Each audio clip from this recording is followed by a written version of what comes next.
Hello guys, good evening, good evening. Ito naman tayo guys, nasa kusina. Ang nanay talaga is lagi nasa kusina guys, no? Oh, ito, ang dami kong niluluto naman. Ito guys, is para sa aming tindahan, no?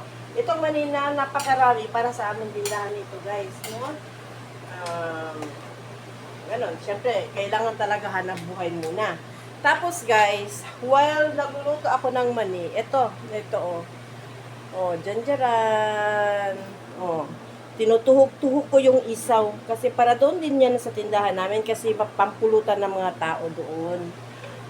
And, well, nag-aantay tayo maluto yung mani. Ito.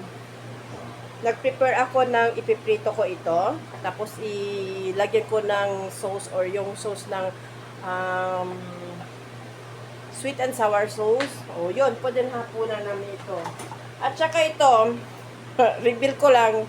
O, ang dami kong hugasin, guys. O, mayaman talaga tayo. Mayaman sa trabaho. Ito yung buhay natin. Nandito na ito, ha. Naka-prepare na ito lahat. Para kung ano, buhos na lang, guys. So, ito yung aking trabaho sa araw na ito, sa oras na ito. At maraming salamat.